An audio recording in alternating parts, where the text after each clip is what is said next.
လမ်းဖြစ်လာသူတွေကအရင်ဆုံးတွေ့တာအဲ့ဒီဆိုင်ဖို့စာဖြစ်တယ်ကားကိုရက်ကဆက်သွားရမလားမသွားရဘူးလားအရန်တဲဖို့ရင်ထိတ်လန့်စေတဲ့နေရာကိုအဆက်မပြတ်ဖြတ်ကျော်ရမှာမို့ကြောက်ပြီးတုန်ကြပြီးမဲ့နံပါတ်3အနေနဲ့ကတော့ကျွန်တော်တို့ကဖျားသခင်ကိုသာဦးစားပေးတဲ့တက်တာမှာအသက်ရှင်မှာဖြစ်ပါတယ်မိတ်ဆွေတို့ကျွန်တော်တို့ကဘသူ့ကိုကိုယ်ွယ်တာလဲကိုယ်ွယ်တဲ့အတိုင်းဖန်ဆင်းခြင်းခံရတာဖြစ်တယ်အဒန်နဲ့ဧဝဟာအဒင်ဦးမှာဖန်ဆင်းခြင်းခံတော့ဖျားသခင်ကိုကိုယ်ွယ်ပါလို့ဖန်ဆင်းခြင်းခံရတာဖြစ်တယ်လူဟာနော်ပကံလို့လည်းပြောပြီးတော့ပြိမန်တော်လို့လည်းပြောကြရပကံတီသူ့လိုဖြစ်လာတာမဟုတ်ပါဘူးတခုခုထည့်ရန်ဖြစ်ပါတယ်ပကံထဲမှာထမင်းလည်းထည့်လို့ရတယ်လို့သတ်မဲ့ရဝတ္ထုတွေလည်းထည့်နိုင်ပါတယ်အဲ့ဒီပြိမန်တော်ထဲမှာဘုရားသခင်ရဲ့ဝိညာဉ်တော်လည်းကျင်းဝဲလို့ရတယ်လို့စာတန်လည်းဝင်ရောက်နိုင်တာပဲဖြစ်တယ်သူ့လိုပကံဖြစ်လာတာမဟုတ်ပါဘူးတခုခုထည့်ရန်ဖြစ်ပါတယ်ပြိမန်တော်လည်းကိုယ်ွယ်တဲ့ဖျားရှိလို့ပြိမန်တော်ဖြစ်လာတာလေသူ့လိုဖြစ်လာတာကရွေချက်လည်းမရှိပါဘူးလူစုတီမှာပကံလဲဟုတ်တယ်ပြိမန်တော်လည်းဖြစ်ပါတယ်ကျွန်တော်တို့ရဲ့အထဲမှာရှိနေတာဘုရားသခင်လားစာတန်လားအထဲမှာရှိတာဝိညာဉ်တော်ဘုရားလားနတ်ဆိုးလားနှစ်ခုထဲကတစ်ခုခုပါပဲအလိုလိုသူ့အတူဖြစ်လာတာတော့မရှိပါဘူးအာဒန်နဲ့အေဝါကဘုရားသခင်ကိုကိုးကွယ်ခြင်းအေဒင်ဥယျာဉ်ထဲမှာရှိပြီးဘုရားကိုဆွန့်ပစ်ပြီးထွက်လာခြင်းမှာတော့စာတန်ကိုးကွယ်ဖို့ရန်ဖြစ်လာတယ်အေဒင်ဥယျာဉ်ထဲမှာရှိတော့သူတို့အထဲမှာဘုရားရှိပေမဲ့ပြန်ထွက်လာခြင်းမှာတော့သူတို့အထဲမှာစာတန်ရှိနေတာပဲဖြစ်တယ်အေဒင်ဥယျာဉ်ထဲမှာရှိတော့ဘုရားသခင်ရဲ့ church ဖြစ်ပေမဲ့ပြန်ထွက်လာခြင်းမှာတော့စာတန်ရဲ့ temple ဖြစ်လာတယ်ဖျားသခင်ရဲ့ရုပ်တုကိုတပြန်နဲ့ကိုးကွယ်လို့မရပါဘူး။ဣသရေလလူမျိုးတွေအခုတုမှထွက်လာပြီးတောလေတဲ့တောတွင်မှာဖျားသခင်ကိုပဲကိုးကွယ်ရမှာဖြစ်ပြီးမြဲသူတို့ကဖျားသခင်ကိုလည်းကိုးကွယ်ရင်သူတို့ယူလာတဲ့ရုပ်တုတွေနဲ့ဖျားတုတွေကိုလည်းစိတ်ထဲကနေပြီးတော့ကိုးကွယ်မှုတွေလုပ်ကြတယ်။တကယ်ပဲသမင်းတုတ်လိုမျိုးဟိုရောဒီရောတဲ့ကိုးကွယ်မှုတွေမလုပ်ရပါဘူး။ပြပြတတဖျားသခင်ဆိုရင်ဖျားသခင်ဖျားအတုဆိုရင်လည်းဖျားအတုပေါ့။ဖျားသခင်အမိန့်တကထဲမှာငါရှိမှတခြားဖျားမထားနဲ့ရုပ်တုကိုမကိုးကွယ်နဲ့ဆိုတာဖြစ်တယ်ရုပ်တုနဲ့ဖျားအတုတွေကိုဖျားသခင်အမုန်းဆုံးဖြစ်တယ်ရုပ်တုနဲ့ဖျားတုကိုကောင်းကြည့်မပေးပါဘူးအခုတုလူမျိုးတွေကိုခန္ဓာတော့အခုတုပြည်မှာထွက်လာပြီးဖြစ်ပေမဲ့စိတ်ထဲမှာအမြဲတမ်းရုပ်တုနဲ့ဖျားတုတွေကိုကိုးကွယ်တာဖြစ်တယ်တော့ကြောင့်မို့သူတို့ကိုဖျားသခင်ကောင်းကြည့်ပေးလို့မရပါဘူးထွတ်မြောက်ရာခန်းကြီး25-6မှာဦးမချဝဲမပြုတ်နဲ့တင်းဖျားသခင်ကထားဖျားတည်တင်း၌ပြရှိသူရောင်းလို့တော့ဖျားငါ့အမုန်းတော်သူတွေမျိုးစင်ဆက်တတရားအဆက်ဆက်တူတဆက်တန်အဘတ်တို့ရဲ့ပြီးဒါတို့၌စပ်ပေးစင်တော်ဖျားငါ့ကိုချီငါပညာတို့ကိုကျင်းတော်သူရဲ့မျိုးဆက်စင်ဆက်အထောင်တောင်းတန်အောင်ကုနာပြတော်ဖျားဖြစ်ဖျားသခင်ကတကယ်ပဲလုံးဝမနာလို့ပါဘူးเนาะသူရှိမှရုပ်တုတွေဖျားတုတွေထားတာတကယ်မကြိုက်ပါဘူးဒါကြောင့်ဣသရေလလူမျိုးတွေဟာကောင်းကြီးရှိပေမဲ့မရယူနိုင်ခြင်းဖြစ်တယ်ရုပ်တုနဲ့ဖျားတုတွေကိုလုံးဝပြတ်သက်ရှင်းလင်းနိုင်ရမှာဖြစ်တယ်လုံးဝစွန့်ပစ်နိုင်မှာဖြစ်တယ်ပြီးမှကောင်းကြီးရမှာဖြစ်တယ်ဖျားသခင်နဲ့ကျွန်တော်တို့ကြားမှာဘယ်အရာတစ်ခုမှကြက်ခံတစ်ခုမှဝင်ရောက်ဆွတ်ဖက်လို့မရပါဘူးဟိုအရင်တော့ဂျုံဝမ်ဒီဟိုက်ကျူတီထောင်းနဲ့အီမြောင်းရှိဆိုတဲ့အမျိုးသမီးရဲ့အမေအကြောင်းပြောရရင်အရန်ကိုရည်ရပါတယ်သူ့မေကယေရှုကိုယုံကြည်ပြီးတော့နှစ်ချင်းခံဖို့တင်းအောင်ဆရာကတင် जा ပေးပါတယ်ယေရှုဘသူအတွက်အသေးခံတယ်လို့မေးလို့ရှိရင်ငါအပြည့်အတွက်အသေးခံတာလို့ဖြေမှနှစ်ချင်းခံလို့ရပါတယ်လို့တင် जा ပေးပါတယ်အဖွားတိပြီလားဆိုတော့ဆရာမေးတဲ့ချိန်မှာတော့တိပြီလို့ဖြေပါတယ်အခုနှစ်ချင်းခံဖို့ရအချင်းရောက်လာပြီဖြစ်တဲ့အတွက်ကြောင့်မလို့အဖွားယေရှုရှင်ကဘယ်သူပြည့်တွက်သိခံတာလဲကျမတို့တင်းဦးဆရာပြည့်တွက်သိခံတာပါမိမိအပြည့်တွက်သိခံတာမသိပဲဆရာကသင်ပေးတဲ့အတိုင်းဆရာရဲ့အပြည့်လို့ထင်ပြီးတော့အဲ့လိုမျိုးဒါတော့ဟာတာနေနဲ့ပြောတာဖြစ်ပါတယ်ပြီးတော့အမလီအဖွားရဲ့ယေရှုကိုယုံကြည်ရဲဆိုတာစိတ်နှလုံးအကျဉ်းမဲ့ယုံကြည်မယခုဘဝနှုံဘဝအစဉ်ပြီးမှလေးဆိုတော့အမလီရပါတယ်ငါတက်လက်ကြည့်ပြီးသေတော့မှကိစ္စမရှိဘူးငါသမီးကောင်းအစဉ်ပြီးဖို့အတွက်ပဲယေရှုကိုယုံကြည်တယ်လို့ပြန်ဖြေပါတယ်ဖျားသခင်ကိုနံပါတ်1ကိုကိုရမှာဖြစ်တယ်မိတ်ဆွေတို့ကိုကွယ်လို့မရဘူးလေငါကောင်းကြည့်ရဖွင့်ရတဲ့ငါအစဉ်ပြီးဖွင့်ရတဲ့ယေရှုကိုယုံကြည်မယ်ဆိုရင်တော့ဒါကလေးရဲ့တွေ့တာပဲဖြစ်ပါတယ်ဖျားသခင်ကိုကိုကွယ်ရင်ဖျားသခင်ထံမှာကောင်းကြည့်ရတာလေငါဖျားသခင်ကိုအတုံးချရန်အတွက်ကိုကွယ်ပါကဒါမှားယွင်းတဲ့ရွယ်ချက်မလို့မရပါဘူးဦးနောက်ဖြစ်ဖျားသခင်ကိုယုံကြည်တဲ့လူတွေဟာအစဉ်ပြေအောင်ကောင်းကြည့်ရအောင်เนาะအကျမ်းမာရေးအတွက်ဆိုပြီးတော့အသုံးချတာဖြစ်တဲ့ကြောင့်ဒါကတော့မကောင်းတဲ့ရွေးချက်ဖြစ်တဲ့ကြောင့်ပြောင်းလဲပြရမှာဖြစ်ပါတယ် အရာအလုံးကိုကိုယူတူလူမျိုးကိုကိုလို့မရပါဘူးဘယ်အရာပဲဖြစ်ဖြစ်ဖျားသခင်နဲ့ကိုရဲ့အကြမှာဘာတစ်ခုမှမရှိစေရဘူးကိုရဲ့စန္ဒလောဘတွေကအစဖျားသခင်နဲ့ကိုရဲ့အကြမှာမရှိစေရဘူးဖျားသခင်သာအဓိကခရနေရာမှာထားမှာဖြစ်ပါတယ်နံပါတ်၄အချက်အနေနဲ့ကတော့တတဝတိလူဖြစ်ခြင်းကိုသဘောပေါက်နားလည်သိရှိပြီးယုံကြည်လေးစားရမယ်ငါဟာခရစ်တော်ထဲ၌ရှိပါကဘုရားသခင်ကြီးတို့ကြောင့်လူသိဖြစ်သွားခြင်းကိုသိရပါမယ်နှစ်ကော59မှာလူမီတိကခရစ်တော်၌ရှိနေတည်ပြီးတော့သူတို့အဖြစ်ဟောင်းတော်ရတို့တည်ပြောင်းလဲခတင်တော်ရတို့တည်အတိဖြစ်ကြပြီးယေရှုမယုံခင်ကငါဆိုတာထားခဲ့ပြီးယေရှုယုံပြီးနောက်ငါဟာအတိပြီးတော့သူတို့အဖြစ်ပြီးအတိတော့အခွင့်ထူကိုရသူဖြစ်တယ်ဒါကိုလုံးဝတမပေါက်နားလေရမှာဖြစ်ပါတယ်ကိုကိုတိုင်ကဘယ်သူမှမသိပဲနဲ့ကောင်းကြီးကိုဘယ်လိုရယူလို့ရမှာလဲပေါ့နော်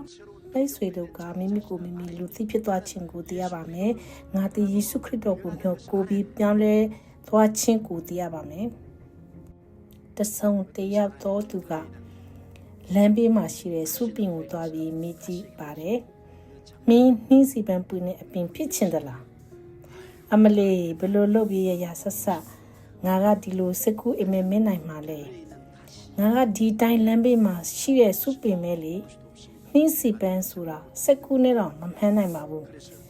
မင်းကိုနှင်းစီပန်းပွင့်တဲ့အပင်ဖြစ်စေမယ်ဒါကြောင့်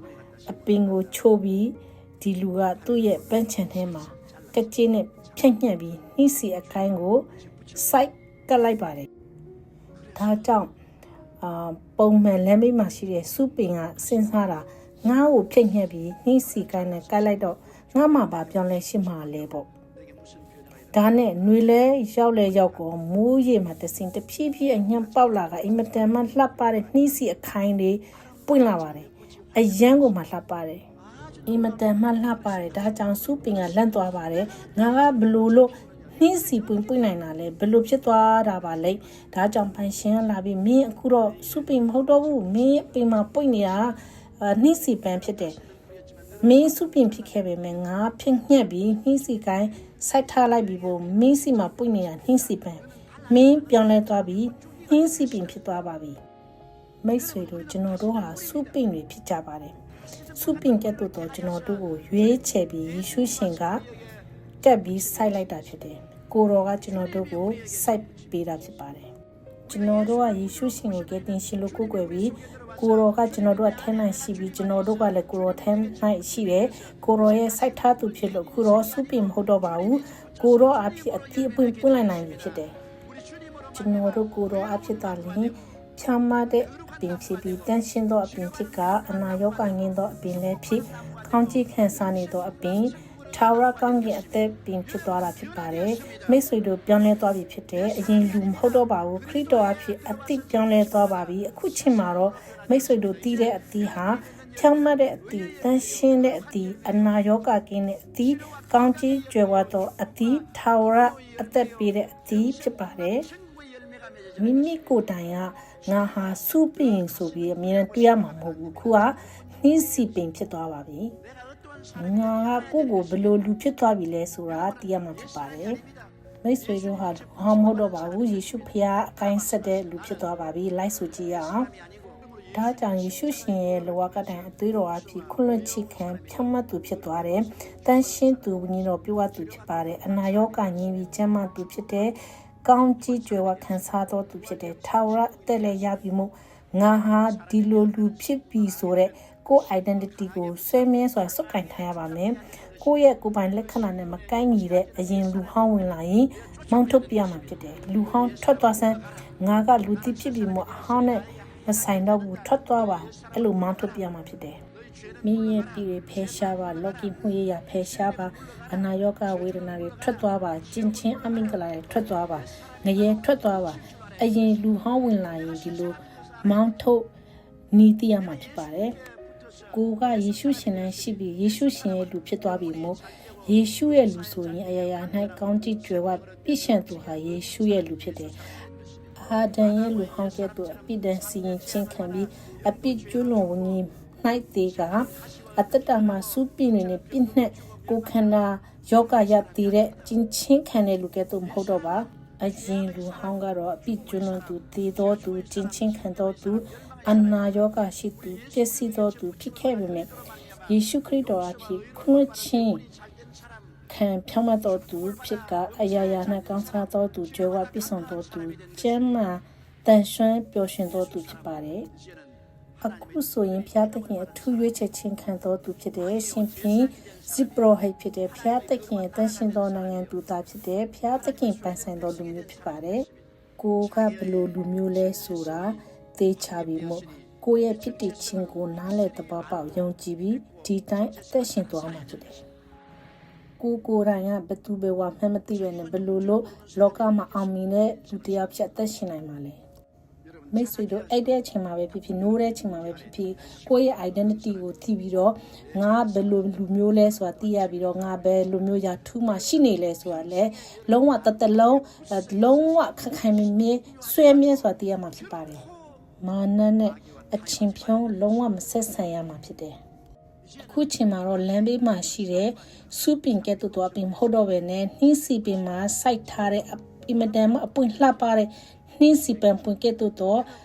့မိတ်ဆွေတို့ရဲ့ဘဝတက်တာကပွင့်လန်းဝေစာခဲ့ပြီဖြစ်တယ်။ဘာသာရေးမဟုတ်ပါဘူး။ philosophy လည်းမဟုတ်ဘူး။ဘုရားသခင်ကအသိဖန်ဆင်းတော်မူပြီးမို့အဲ့ဒါကိုစိတ်ထဲမှာအမြဲတမ်းဆွဲမြဲစုပ်ကင်သိထားပြီးကိုယ်ကိုမြင်တဲ့အမြင်လဲပြောင်းလဲသွားကယုံကြည်ခြင်းအပြည့်အဝဖြစ်နှုတ်မဝင်ခံရမှာဖြစ်ပါတယ်။ဒုက္ခဒုန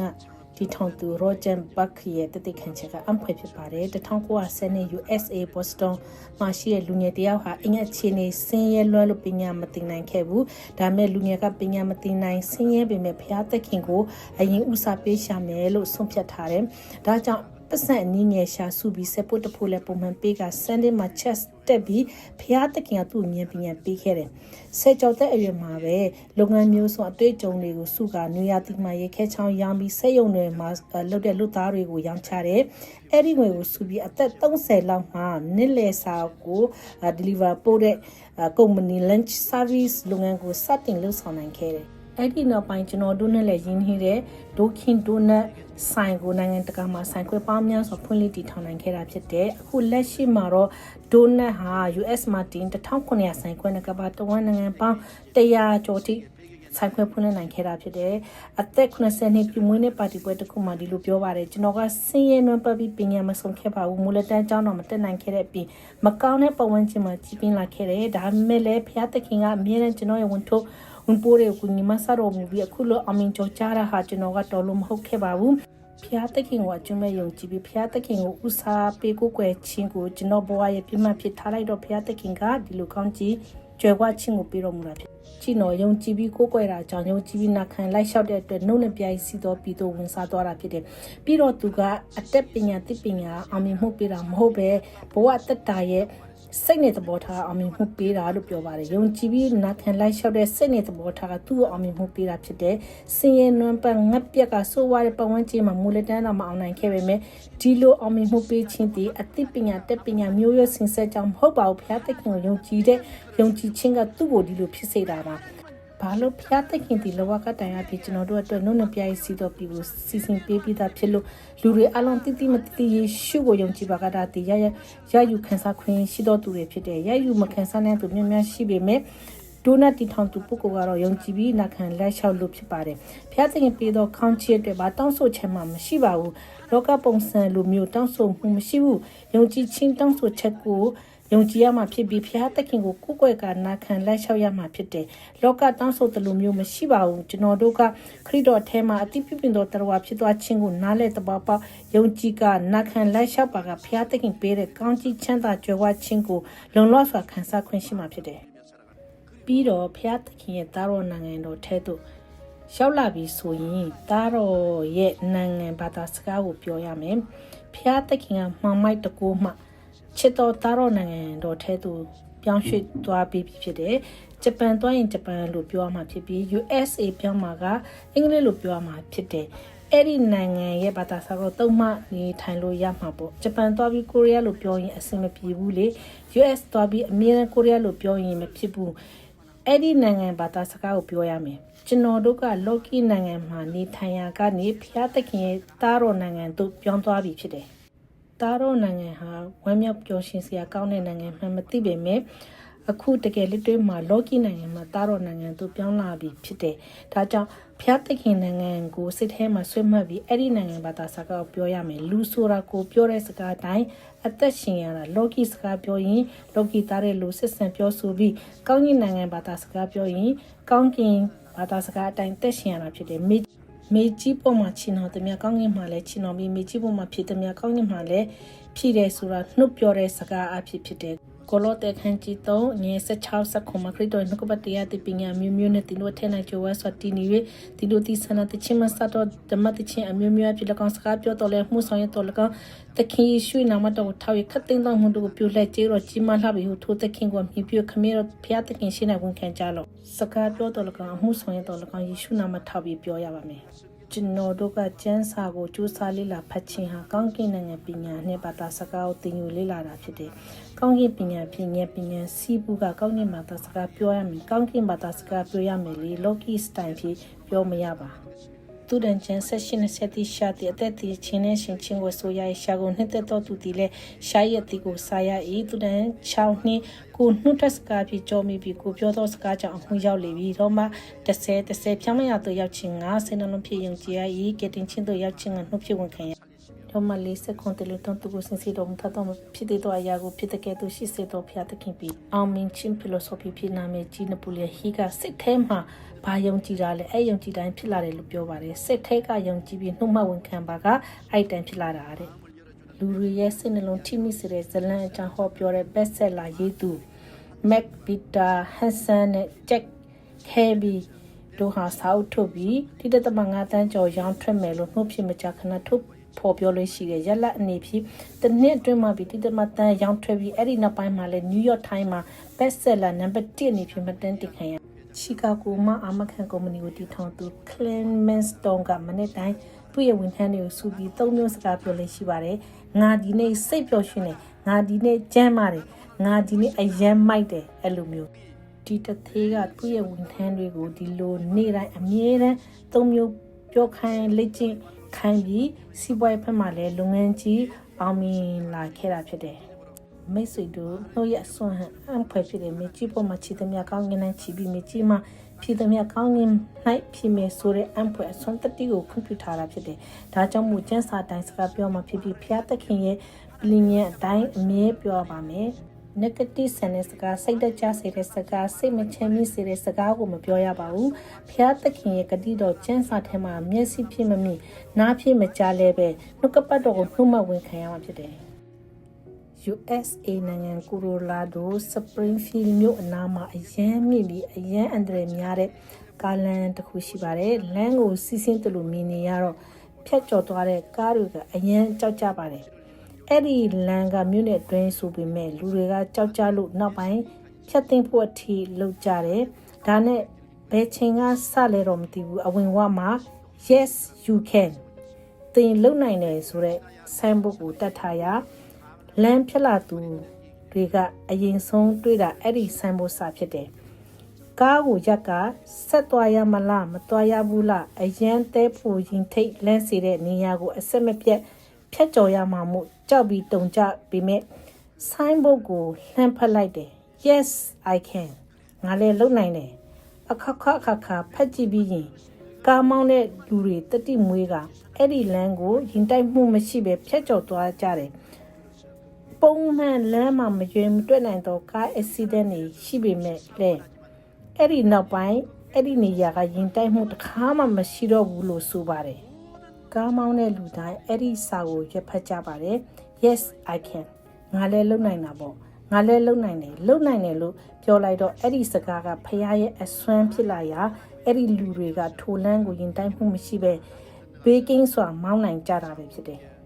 ်ကျွန်တော်တို့ယုံကြည်သူတွေလည်းပေးပြီးသားကောင်းချီးကိုရရှိခံစားရတဲ့အရင်ဆုံးတည်တော်စကားတည်တော်ချီးမွမ်းတည်ဆိုရပါမယ်ယုံကြည်သူနိုင်မဖြစ်နိုင်တော့အရာမရှိလို့ကျမ်းစာပြောပါတယ်ကျမ်းစာအတိုင်းမြေကြီးပေါ်မှာချင်းကောင်းကြီးပေါ်မှာချီပြီးမြေကြီးပေါ်မှာဖြစ်ရင်ကောင်းကြီးပေါ်မှာဖြစ်ပါတယ်ဣသရေလလူမျိုးထဲမှာတော့မှ one generation ကတော့တော့ကန်ဒရာမှာတည်သူတွေဖြစ်တယ်ပြီးတော့နိုးနဲ့ပြာရီစီတော့ခန္ဓာပြီးတော့အသက်ရှင်တဲ့ဣသရေလလူတွေလည်းရှိတယ်ခရိယန်တွေမှာလည်းခရစ်တော်ရဲ့လဝါကတိုင်ကောင်းကြီးကိုပြေဝခံစားတဲ့သူတွေရှိပြီးစန့်ကျင်ဖက်အနေဖြင့်ယုံကြည်ပြီးကတင်ချင်းတော့ရပါရဲ့ တောထဲမှာတောလေနေတဲ့သူတွေလည်းရှိတယ်အဲ့ဒီအတွက်ဖျားသခင်မှာတာဝန်မရှိပဲမိတ်ဆွေတို့တယောက်ချင်းစီပုံမှာမူတည်တာဖြစ်တယ်ကောင်းကြီးကိုဖျားကပေးပြီးသားဆိုပေမဲ့ကျွန်တော်တို့ကတာဝန်ကြီးမှအဲ့ဒီကောင်းကြီးကိုရယူခံစားနိုင်တာဖြစ်တယ်ကိုတော်ကနှုတ်နှစ်ပြားရဲ့စီတော်ပြီးကိုပေးခဲ့ပေမဲ့ရယူမခံစားနိုင်တဲ့ဣသရေလလူတွေလိုပဲဒီနေ့ခေတ်မှာလည်း9မျိုးသော4မျိုးသော3မျိုးသောကောင်းကြီးပေးတော်မူခဲ့ပေမဲ့မရယူနိုင်တဲ့လူအမြောက်များရှိပါတယ်ဒီနေ့ဖဖျားသခင်ကျွန်တော်တို့မိတ်ဆွေတင်ဝင်သူတွေကိုနှုတ်နဲ့ပြိုင်စီတော့ဖျားသခင်ရဲ့ကောင်းချီးများကိုရယူပျော်ရွှင်ခံစားကြရင်ကောင်းရင်မွန်သူဝင်ဆန်းနိုင်ကြသူဖြစ်စေရမှာသနာတော်မှာယေရှုနာမတော်၌ဆုတောင်းဆက်ကပ်ကြပါ၏